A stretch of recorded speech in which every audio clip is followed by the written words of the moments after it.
So much negative. Is Vegas closing down? It's the end of the world. But in today's video, we're going to talk about how the Vegas experience in 2020 has changed versus what it was. You guys make a decision if you want to come here. I'm going to tell you guys how the hotel, gaming, dining, show experience and activities are different. And I'll tell you guys, I'm not here to make the decision for you. I'm not here to be an influencer. It's not my place. But if you hear this and you still want to come, I want you to have a good time. And if you hear all this and you say it's not for me, I want you to go camping somewhere with your family and roast some s'mores for me. I think it would be a cool experience for you guys to get out and do something, even if it's not Las Vegas. My name is Steven and I am not leaving Las Vegas. I'm a Vegas YouTube blogger, person, thingy, whatever I am. I make videos so you guys can have a better experience here because I love this city. I also call it as I see it. Some of the stuff in Vegas is super uber bogus right now, but that's what it is. So I have to add one thing in here. We're going to add transportation into here. We're going to go over everything in Las Vegas in 2020. All right, so if you guys like the video, like, share, subscribe, hit the bell for notifications. If you've been to Vegas since we reopened on June 4th, you tell us about your experiences.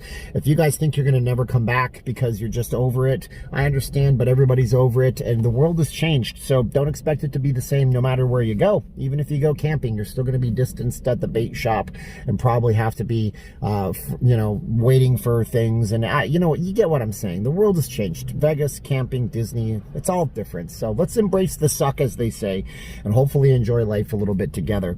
Yeah, like, share, subscribe, hit the bell, leave us a comment below about your thoughts on the new Vegas experience. If you guys want to support the channel, head on over to Patreon.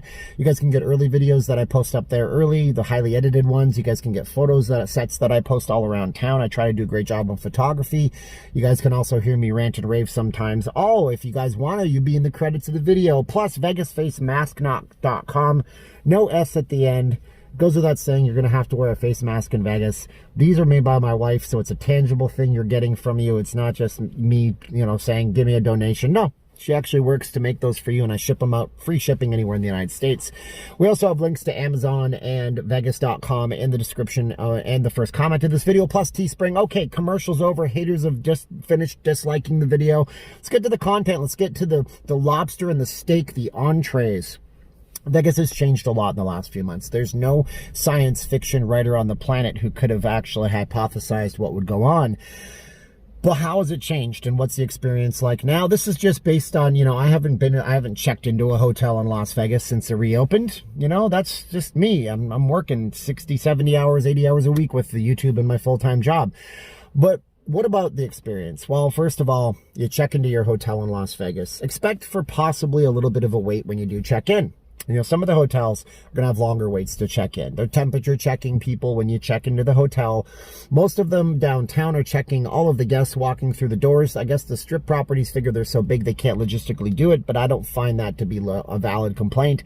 But they are checking the guests. So if you're staying at the hotel, thermal checks, longer lines to get in, possibly. Now, the longer lines thing is a bit of an optical illusion.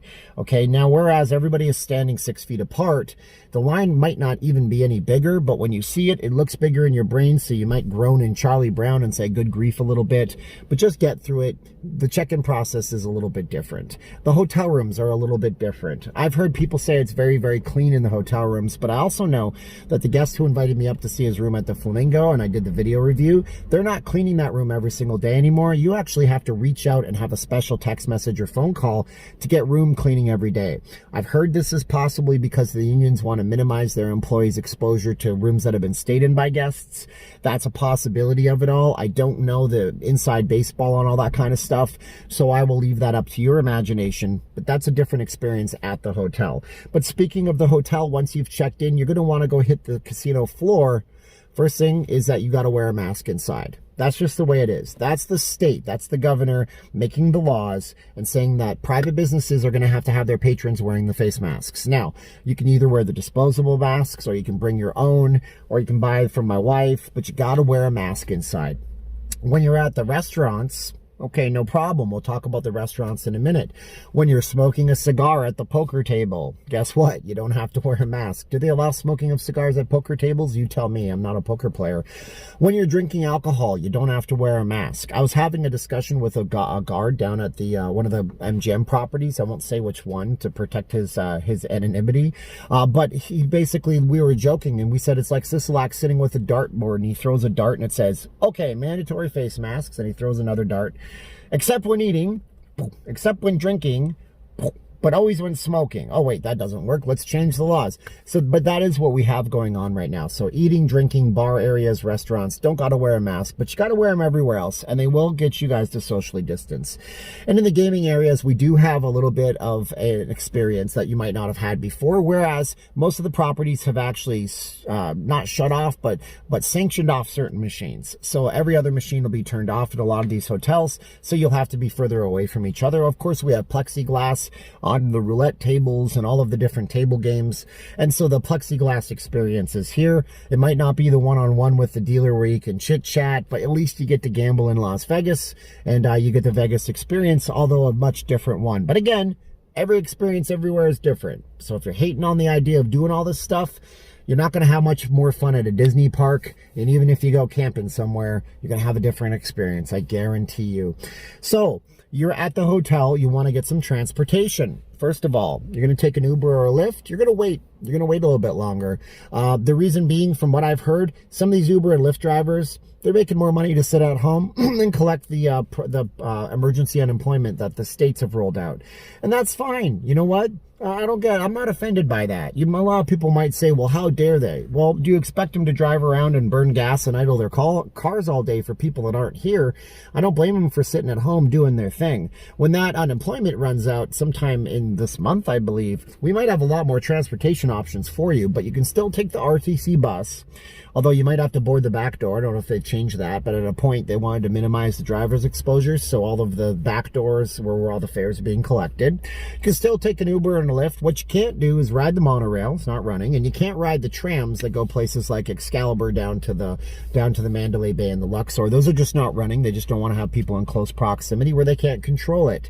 But you can get transportation in Las Vegas. There's still hotel shuttles. The El Cortez has a hotel shuttle. Some of the hotels do, and you can still find those options for your transportation.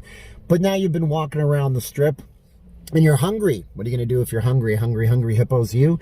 Well, you might go to a buffet, but there's only 3 of them right now. And there's the South Point. You also have the Wynn Buffet. And you also have the Wicked Spoon at the Cosmo. Problem is, these are not buffets anymore as much as all-you-can-eat restaurants. Derek from All You Can Eat Vegas covered it. I'm glad he finally made a video where he said what I was thinking, which is that, for gosh sakes, you're just eating at an all-you-can-eat restaurant. Yeah, gone are the days where you would get up from your table, wander on over, pick up a plate off the stack, go and get your food, go back, maybe get some food that you don't want, take the food, look at the food, lick the food, put the food back. You've never done that, have you? See, that's the reason why it's not actually self-service right now. Because believe it or not, I know there's people that pick things up in their hands. I've seen it happen. They pick it up in their hands and they put it down. Or they pick up a plate.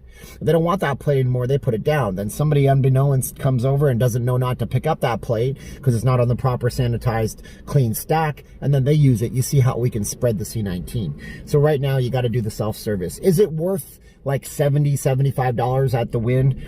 Probably not for me, but it might not be for you. You might like that idea, but that opens up a whole nother opportunity for you. You could actually go and capitalize on spending that much money on something and check out one of those Gordon Ramsay restaurants you always wanted to go to, or go to that thing that you always thought you were going to, it's too much money. Look, if it's too much money to go to a buffet, why don't you just go down and have a nice plated 3-course dinner at a Gordon Ramsay restaurant, or, you know, go down to Bobby's Burger Palace and try it out. You always wanted to.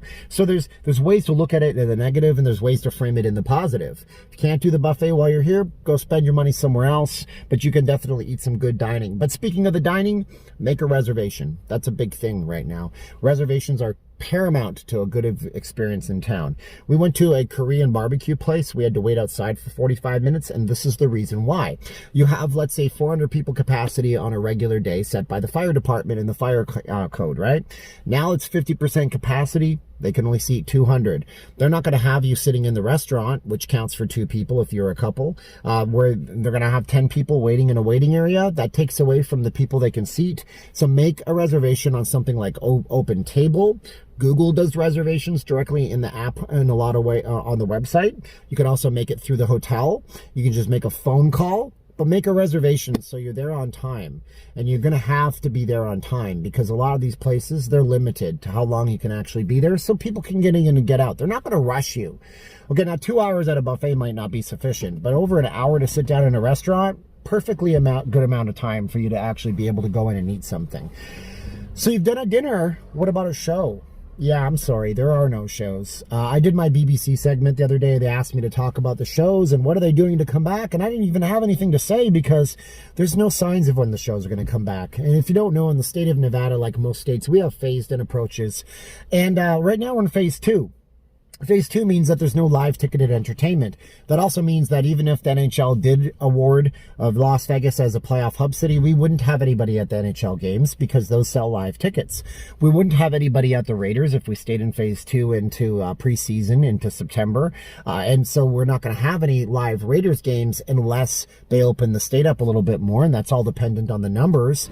But you can't also go to Cirque du Soleil shows. You can't go out to the V Theater and see a cheap show. You can't go to a stand-up comedy club. And if you guys are buying all this stuff in advance on ticketing websites, just make sure you keep your receipts in your emails because they're going to have to refund you on that kind of stuff. But you can go and see some live entertainment. They have Harrah's, for example, Flair Bartenders downtown. Big Elvis performs. There's live entertainment happening in bars for some reason. That's free entertainment. Maybe it's a technicality. I've not heard if the Fremont Street Experience will be starting up their shows anytime soon. They were going to do it a few weeks back. They got flack for it or got cold feet and pulled out. They were going to distance everybody 7 feet down there. But the shows haven't come back. So what are you going to do anyways then? Well, guess what? Go watch the Bellagio fountains. Go check out the Treasure Island. Even though it's not a show out front, it's still pretty cool to go see with Senior Frogs out there. You got to go to the gondolas at the Venetian. You can go to the Marvel 4D experience. What about Madame Tussauds? What about going up the Eiffel Tower at the Paris? I'm pretty positive that's open. Or you could check out the Lynx High Roller. Take a helicopter tour on Maverick helicopters over the Strip. It's a beautiful experience. They pick you up in a limousine if you pay a little bit extra. Rent a car. Go out to Hoover Dam. Even though you can't go in the dam, it's closed off for right now. You could also take that car and drive up to Overton at Lake Mead, sit out on a beach chair and watch the waves on Lake Mead and see all the carp feeding around. It's pretty crazy. There's carp in that lake. My point is, there's a lot of things you can do in Vegas in terms of activities, but it's going to be a different experience in Las Vegas. And this is a 2020 version of Las Vegas.